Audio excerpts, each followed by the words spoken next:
Welcome back to The Price of Business. I am your host, Kevin Price, talking to you about you and your business. Brian Gordon, he's a regular on The Price of Business, talking about a subject that I think is absolutely crucial for Americans everywhere, which is the topic of long-term care. And he brings so many different perspectives, and he's an authority on the issue. In fact, he's the go-to guy for financial professionals when it comes to long-term care issues. And so we're delighted that we get to talk to him every week. He comes to us up from the Chicago area, but we're delighted to have him on our program. Brian, how are you, my friend?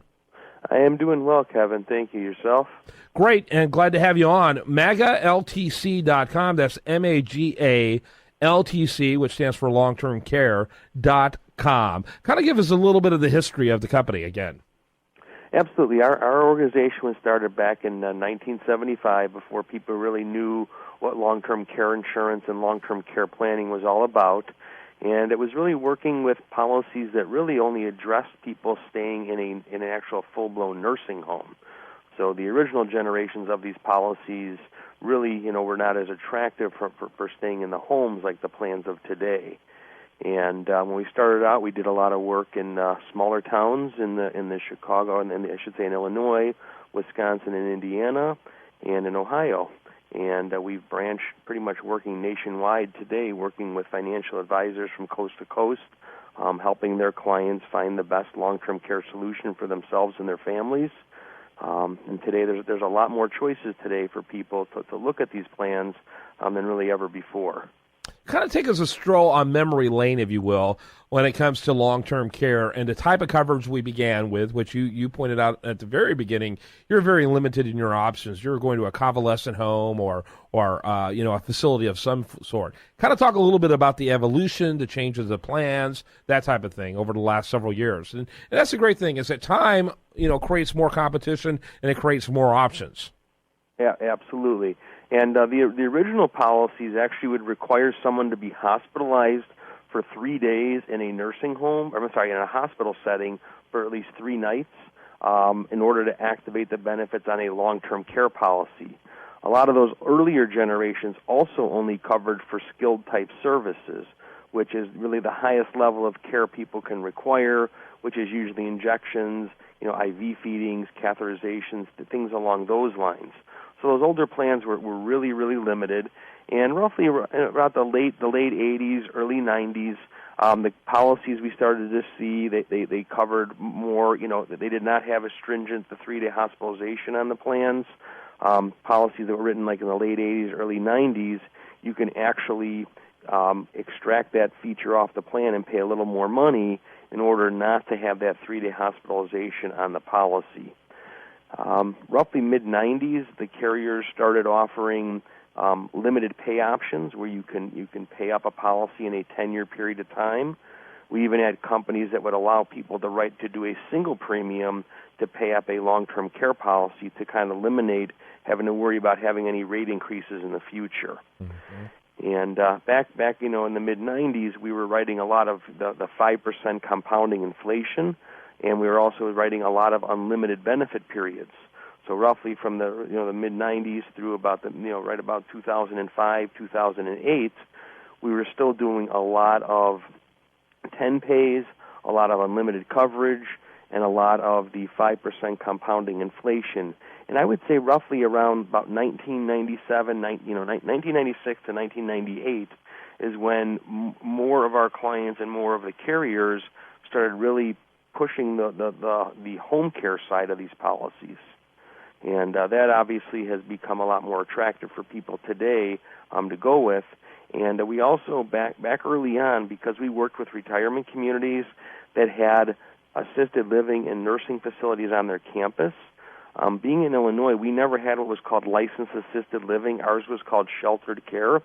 So we actually had to go a step further with our carriers and make sure that they covered that sheltered care level as well, which sheltered care turned into licensed assisted living for us here. So the policies became a lot more comprehensive, the late 90s.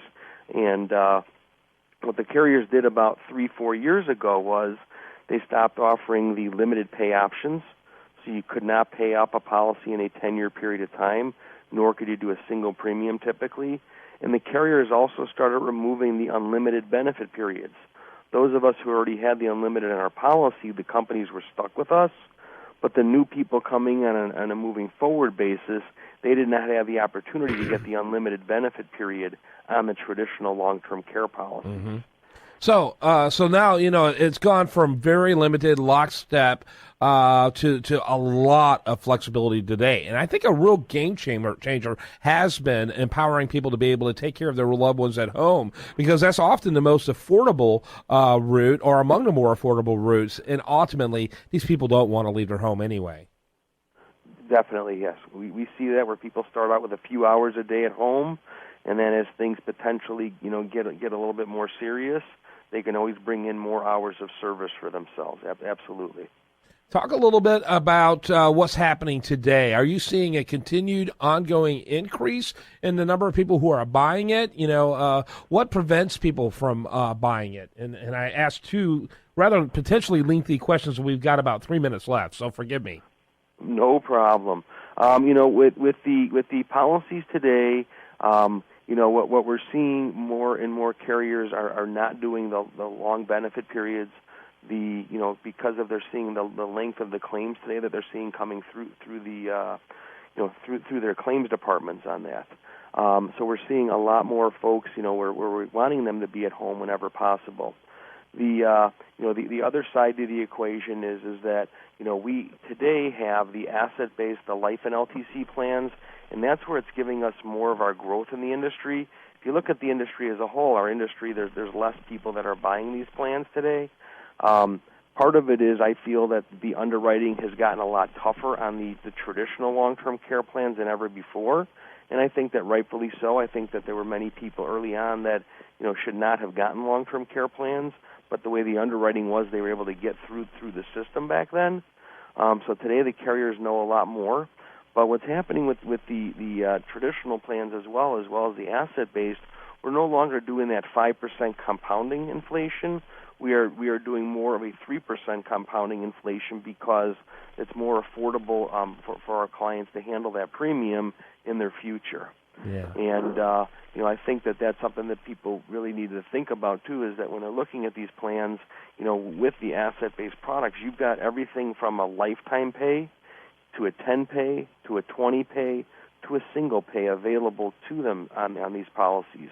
So we are actually, when we're working with financial advisors today, and I'm talking about people I've worked with for 10 or 15 years that have had no interest at looking at the asset-based products, are now wanting to take a look at them to compare them and also present some policies to their clients that have a guaranteed premium as well, that they don't have to worry about the rates going up. But the big issue is that we're seeing more people today want to get the policies, but we do a really good job of pre-screening all of our applicants before they apply. And what we do find is that we're finding conditions up front that are precluding people from actually applying for the policies. Yeah, very good stuff. All right, very good. Always enjoy having you on the program. The feedback I get from people is like, man, that guy knows his stuff. Well, why else do you think we have him on the program? Brian Gordon, MegaLTC.com. That's MegaLTC.com. And thanks so much for imparting your wisdom and insight for us. My pleasure, Kevin. Yeah, keep up the good work, and we look forward to getting more insight and information from you. I encourage people, particularly those in the financial area fields, to reach out to Brian, learn more about Brian, add that part of what you're offering your clients, because I think it makes all the difference in the world, and Brian does a great job of playing the role of the trusted advisor to those financial advisors who are working with their clients. He protects those relationships. So keep up the good work. Thanks.